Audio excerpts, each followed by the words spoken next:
Alright, in this video, I'm going to be upgrading this Apple Macintosh PowerBook G3 Pismo to a G4 CPU.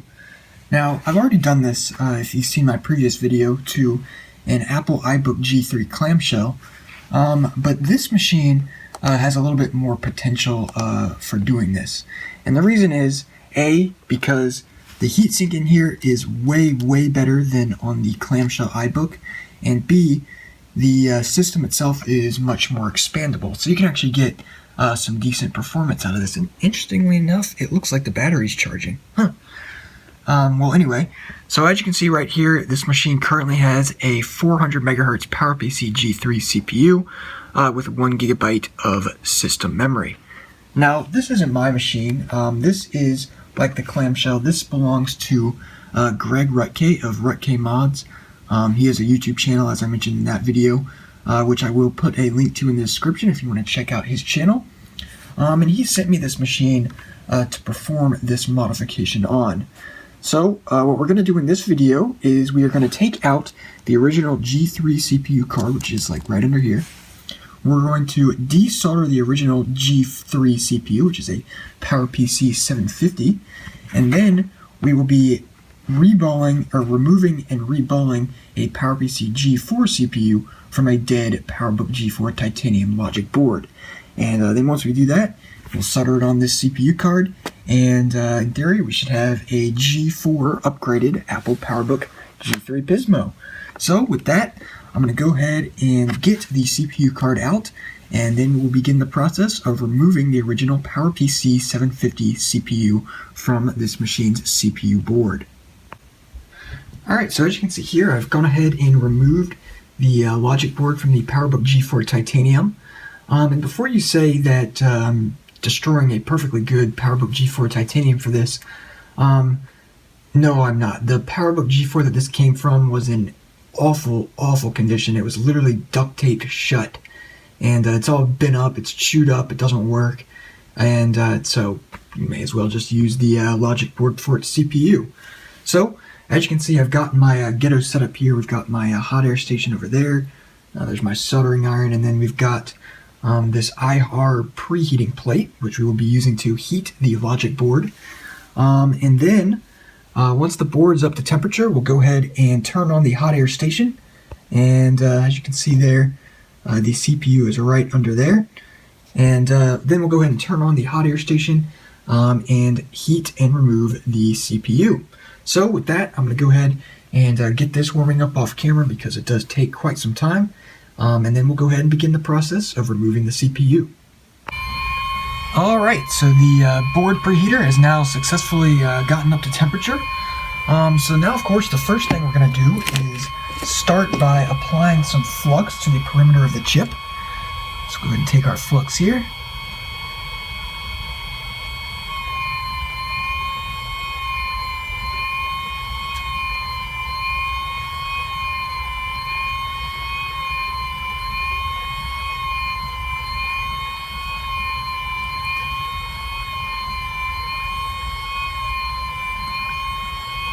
And alright, so there we go. We got plenty of flux around that chip.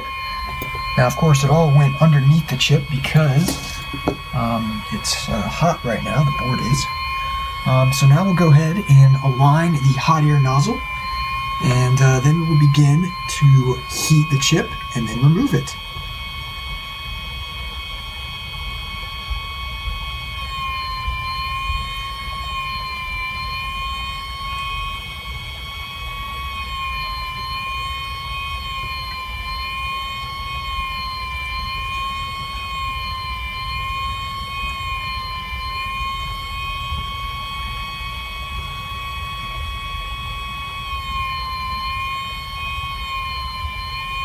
Alright, so the hot air nozzle is now aligned. So now we'll go ahead and turn on the rework station and begin heating the chip.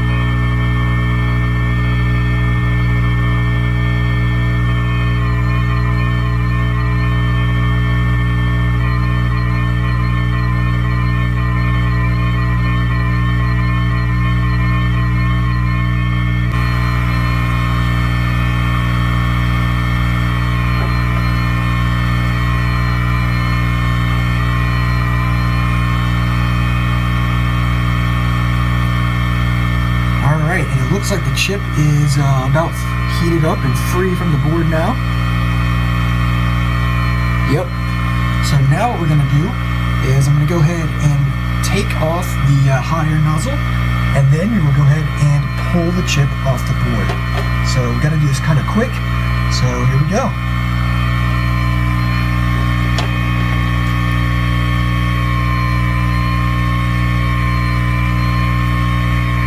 And there we have it. So I'll go ahead and turn off the hot air station. Let that cool down. Put our chip here. And now that we've gotten the chip off of the logic board, we can begin the process of cleaning the pads on it and reballing it. So I'm going to go ahead and pause the video here, and then we'll begin the process of reballing the G4 CPU. Alright, so as you can see here, I've gotten the chip into my little reballing jig here. So the first thing we're going to do, of course, is start by just getting all the solder off we can just using the iron. Let's go ahead and touch the CPU like this. Now sometimes it does take a while to actually heat up, and sometimes it also helps to add a little bit of solder just to get it started. So let me go ahead and do that here.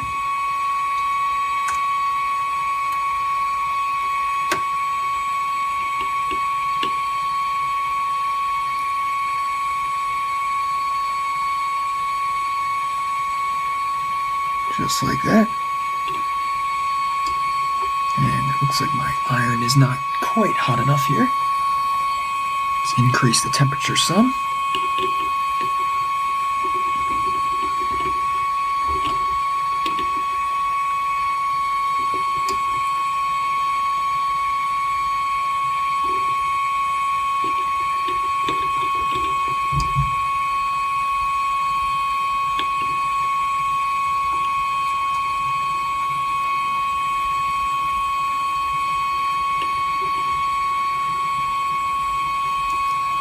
Just have to let it heat the chip up a bit,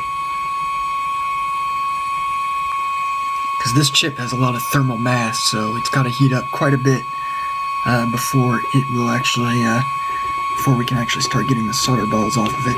So as you can see, now that the chip has started to heat up a bit, it is becoming quite a bit easier to remove all these solder balls. It's still a little bit difficult, as you can see.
Alright, so as you can see, I got most of the solder off there, so now what we'll do is we'll go ahead and take some solder wick here and get all of the solder removed.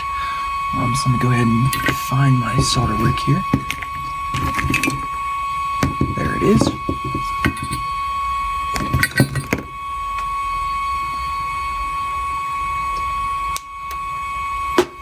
Alright, so another thing that helps when using solder wick is to actually apply a little bit more flux to the chip. So that should be about good there. And then we'll go ahead and tighten that back up. Take the solder wick and start going over the chip.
So yeah, as you can see, this process does take quite some time. I've been doing this for like 20 minutes now, so we should be done in just a little bit here.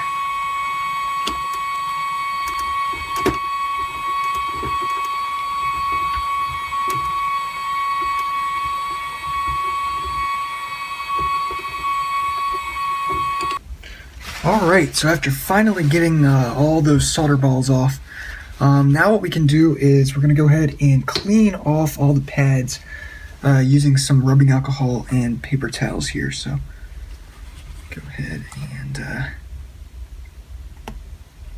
get my paper towel ready here, and then we'll just take it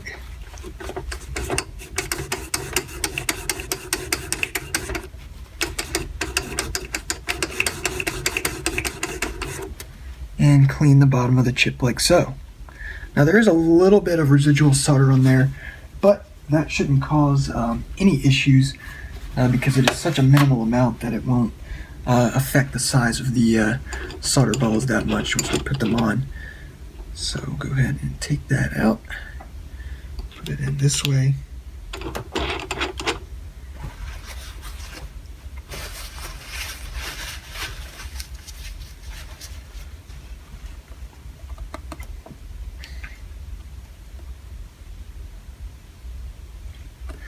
And clean them a little bit more.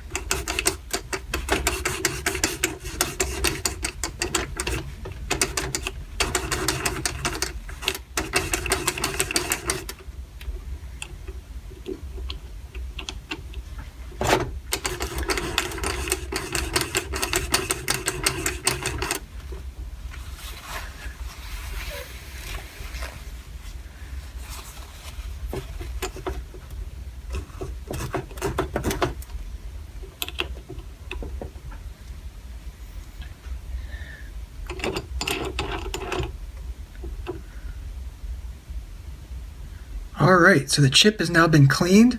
So now what we can go ahead and do is put this on my reballing surface, put the BGA stencil on it, and we will begin the process of putting the new solder balls on the chip.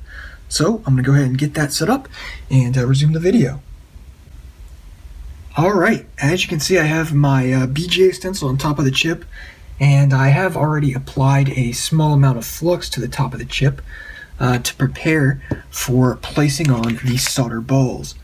So I'm trying to find my solder balls here, and then we'll go ahead and begin the process of placing the solder balls into the stencil. Alright, so I've got my solder balls right here, as you can see. So what we'll go ahead and do is open them, and then we'll just pour them on top of the stencil, and then after that we'll use the tweezers to get each solder ball in its respective hole. Let's go ahead and open these here and slowly pour them on top of the chip. So as you can see, a lot of them are going into their holes, which is good. And it's okay if there's a lot on here. It's just, they're shake it around and they'll go in.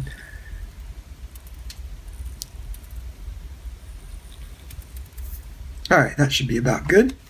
So now what we'll do is we'll go ahead and just move this around a little bit to kind of get them to separate out and hopefully go into their respective holes.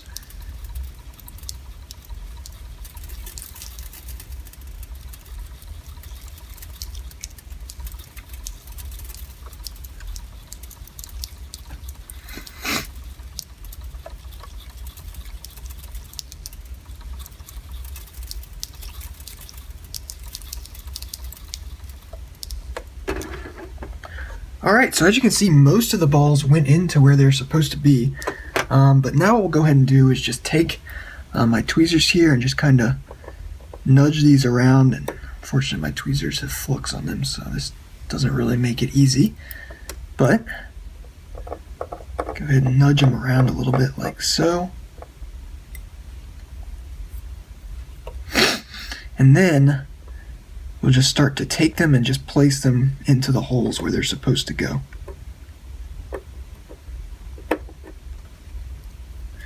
So yeah.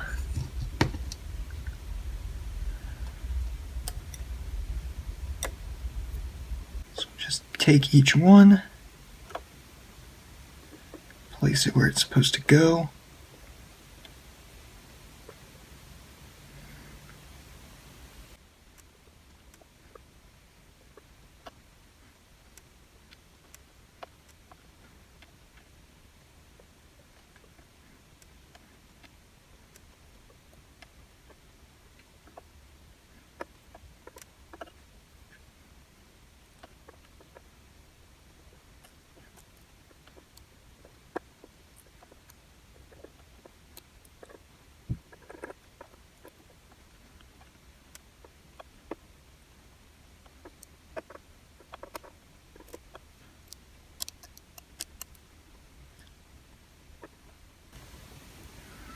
Alright, we're almost done here. We do need a little bit more of these solder balls. Just pour them like...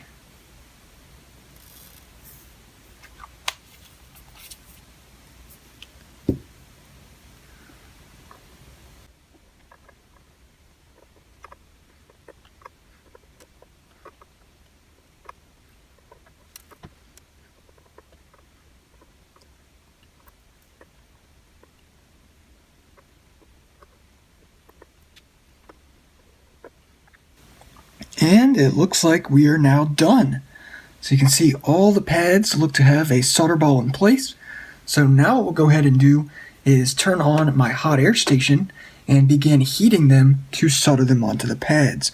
Now of course, like I mentioned before, there is already a small layer of flux that I put on the chip before putting the stencil on.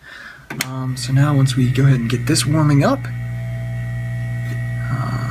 that like that. And once this warms up, we can go ahead and use it to heat all the solder balls up, and they should go into their places. So here we go.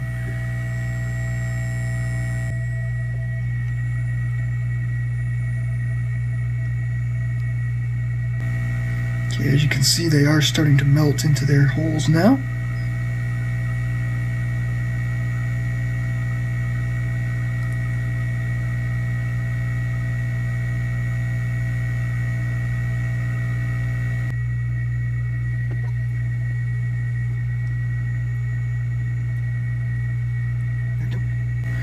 Now what I like to do is, after soldering them on a little bit, I add a little bit more flux on the top of the stencil, and that usually helps them all go into place.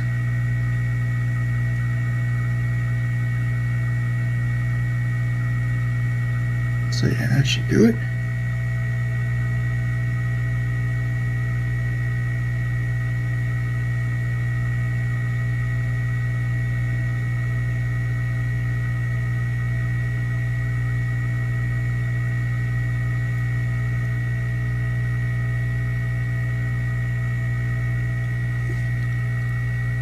Alright, so that looks about good there.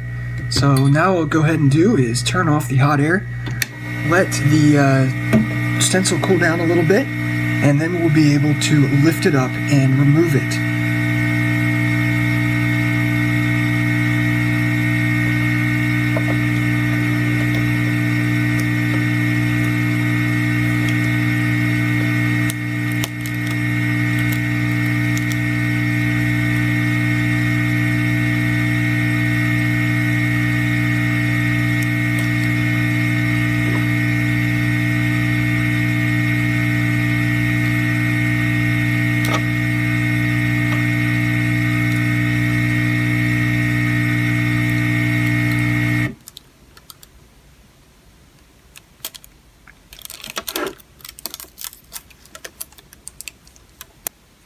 Alright, so it turned out the first time I did this, that you saw in the video, I accidentally lifted the stencil up too early, and it caused a lot of the solder balls to get all messed up. So, unfortunately, I had to redo that whole process again.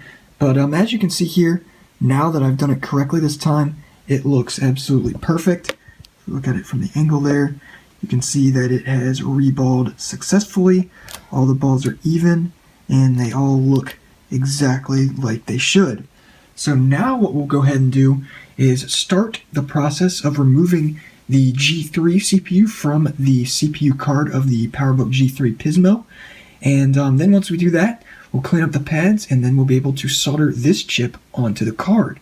So I'm going to go ahead and get the CPU card set up on my BGA rework station here, and then we'll go ahead and get started. So I'll be right back. Alright, so as you can see, I've got the G3 CPU card on my BGA rework station, and the hot plate has finished heating up here. So now what we'll go ahead and do is apply some flux to the chip, just like we did to the G4 when we removed it.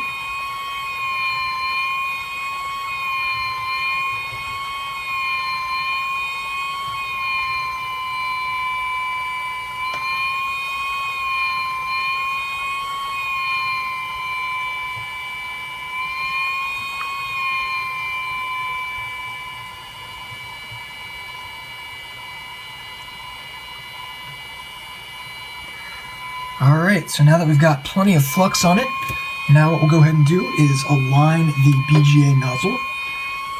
Go ahead and place it down here.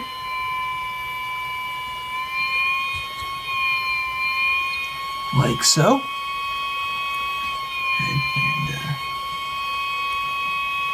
just a little bit.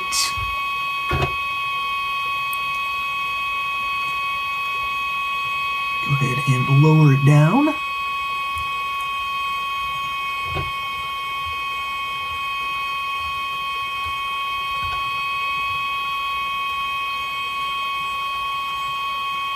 And with that in place and to the level I want it to be, we will go ahead and turn on the hot air station and begin removing the chip.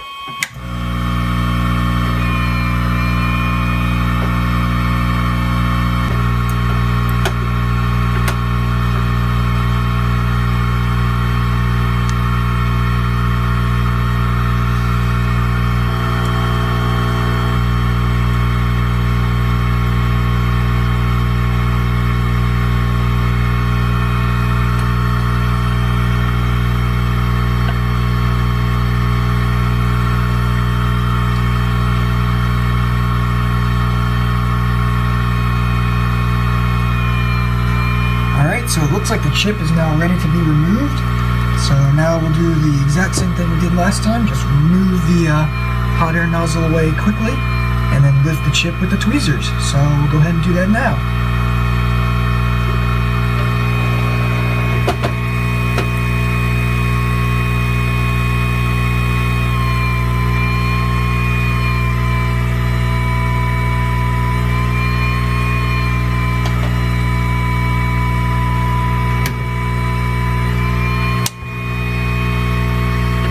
Alright, so as you can see, the chip was lifted successfully. So now what we'll go ahead and do is we will move this board over to my rework area, and then we will clean the pads, and then we'll just solder the new chip on, and that'll be it. So I'll go ahead and get this all ready and then resume the video. Alright, so as you can see here, I've gotten the board ready to begin removing all the residual solder. So we'll go ahead and get the iron ready here, and then we'll just do the exact same thing we did before. So just take the iron, and it's going to be a lot easier on this board than it was on the actual chip. As you can see, there the residual solder is coming off a lot easier. Let's go ahead and just get all these big solder pieces.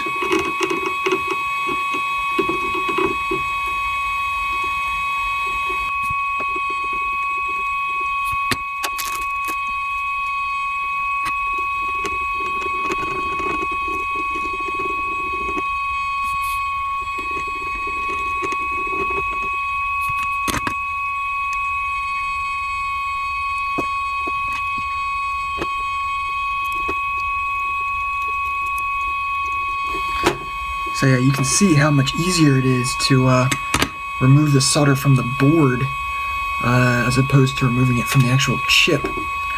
So yeah, as you can see, it is quite a bit easier here.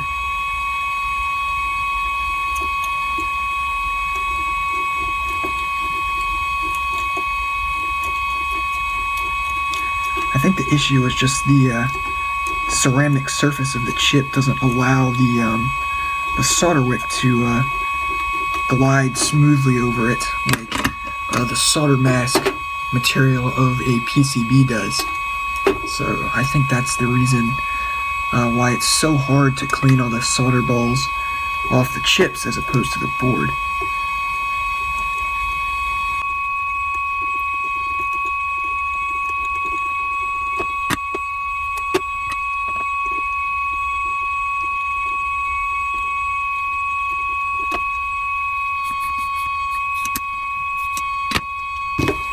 Alright, so that's all the solder removed from the board, so now all we need to do is clean all that flux off, and then we will be ready to solder the chip on. So I'm going to go ahead and clean that up, and then go ahead and resume the video. Alright, so as you can see, I have cleaned the pads on the CPU board. So now what we're going to go ahead and do is begin the process of soldering the G4 CPU on. Now the first thing I'm going to do is apply a little bit of flux to the pads here, and then wipe it away so there's just a thin film of flux, and then we'll be able to place the chip and solder it onto the board. So I'm going to go ahead and put the camera in the tripod, and we will begin that process. Alright, so you can see the CPU board there. So like I said, the first thing we're going to do is just apply some flux.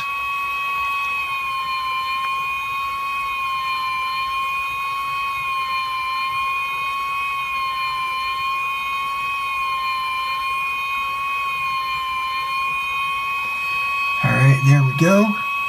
And now with that applied, we're going to take a little bit of paper towel here and just wipe it away.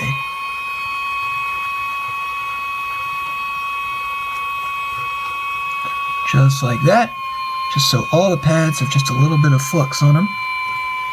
And then we'll go ahead and take the chip, align it, and then solder it onto the board. So here's our G4 CPU. Go ahead and drop it on here.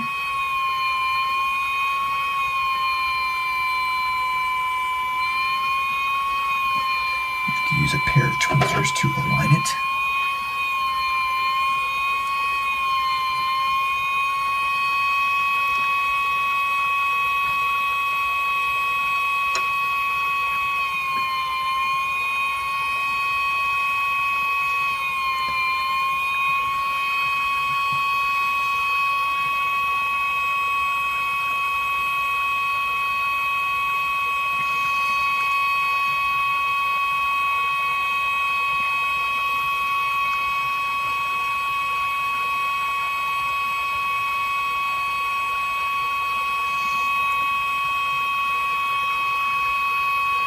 Alright, so that looks pretty well aligned.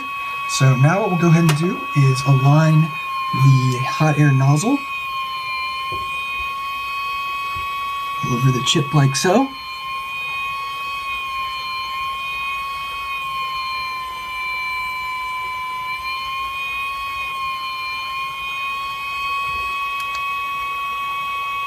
Alright, that looks pretty good. So with that aligned, we'll go ahead and turn on the hot air and solder the chip to the board.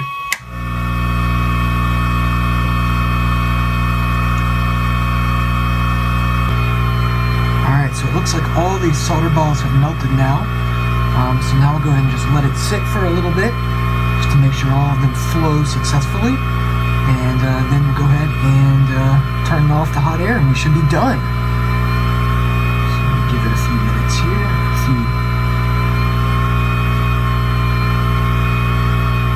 Alright, so that looks pretty good. So I'm going to go ahead and turn the hot air off and let the chip cool down.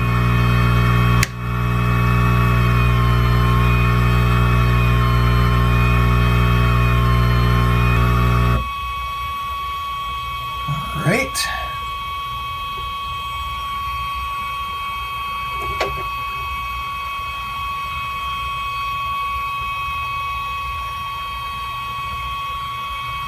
And that alignment looks perfect, just like it should be.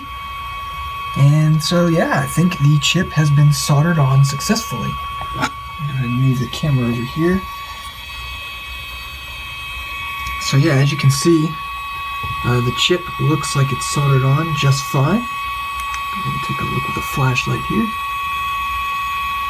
Maybe you can see those solder balls under there. But yep, they look perfectly fine. So in theory, now once we clean all the flux residue up, install it into the system, it should turn on and work. So I'm going to go ahead and get all this flux cleaned up, and then we'll begin testing it on the system. So I'll be right back. Alright, so you can see I've got the CPU card installed. I have gone ahead and installed the heatsink as well, just so it doesn't get too hot. So yeah, let's go ahead and turn it on and see if it works. And it does. We got a chime. So let's just go ahead and wait here for the video to come on. And there it is. So go ahead and let it boot up here. Now, of course, when it does boot up, the clock speed of the CPU is going to be the same as it was when the G3 was installed. And that's just because the PLL configuration resistors, which I don't actually know where they are on this particular card, but they need to be changed to put this CPU up to its stock 500 megahertz speed. Now, I'm thinking about possibly trying to overclock it to maybe 550 or maybe even 600 megahertz. I think it should be able to run just fine at that, especially with this decent heatsink that it has. So it is getting pretty warm here, but yeah, it's still pretty cool. So let's just go ahead into About This Mac and see what we got. And look at that. It reports that we now have a 400 megahertz PowerPC G4 CPU. Let's go ahead and go into more info here.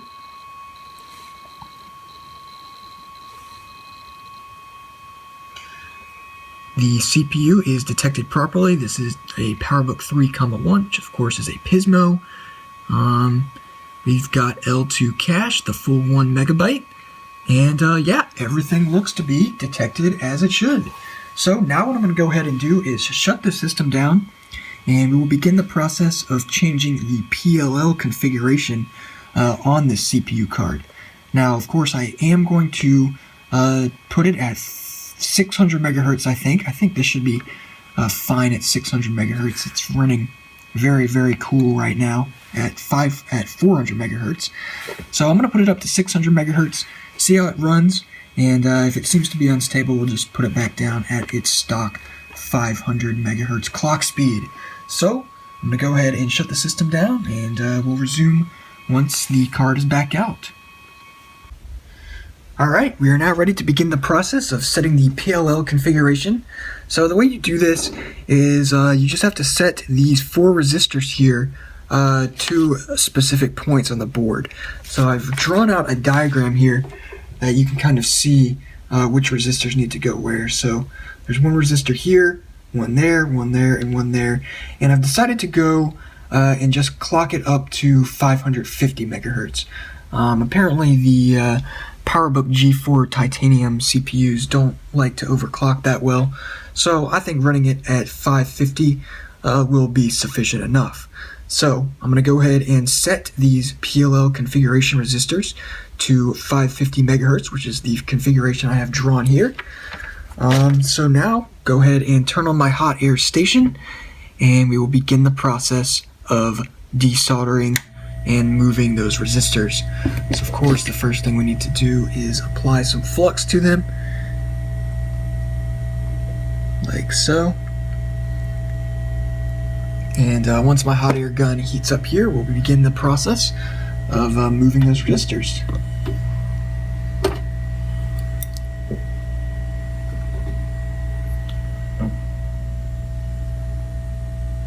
Alright.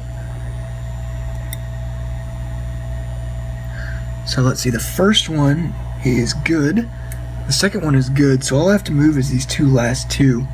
Move the second to last one up and the last one down. So we'll go ahead and heat that up.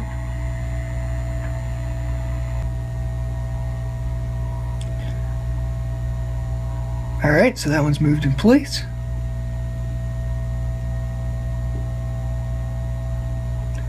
And that one's now in place as well. So there we go, the PLL configuration has now been set. We'll go ahead and show you those closer up so you can kind of see what I did here. So you can see the PLL configuration resistors right there. I just moved that second to last one up to the top two pads, and that last one to the bottom two pads, and that just matches it with that diagram I showed you on the paper before. So now that we've done that, we'll just clean up the flux that's on the board right there, and then it should be clocked at 550 megahertz. So we'll go ahead and clean that up and we'll test it once again. Alright, so I've gotten the card back installed in the system, so let's go ahead and power it on.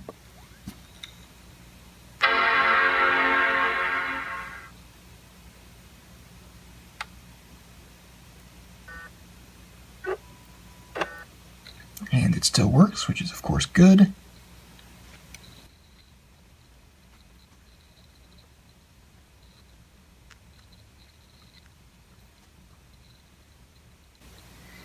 Alright, so let's go ahead and check about this Mac. And look at that, it is running at 550 megahertz. Let's go ahead into more info here. And yep, there it is. So yeah, it looks to be running just fine. Let's see if there is any sort of benchmarking utility on here. Geekbench. Let me go ahead and run a Geekbench real quick, and then we'll go ahead and take a look at the results and see what we got. Alright, so as you can see, the Geekbench has completed successfully, and we have ended with a score of 318. Now that's pretty darn good. It's a good improvement over the stock G3, I'm pretty sure. Fortunately, I didn't think to actually run Geekbench before upgrading the CPU, but you know, I assume it's better. So yeah, that is Geekbench, and yeah, that has been the upgrade of this Apple PowerBook G3 Pismo to a PowerPC G4 CPU. Now, as I said before, this machine belongs to Greg Rutke of Rutke Mods, and I would highly recommend you check out his YouTube channel. He has quite a lot of cool Mac-related videos, and he will, of course, be making videos of this machine on his channel, and you can see videos, or a video of the G3 clamshell that I upgraded to a G4 for him as well. So yeah, go ahead and check his channel out. Like I said, I'll put a link to it in the video description. So that has been the upgrade of this PowerBook G3 Pismo to a G4 CPU. Hope you enjoyed this video.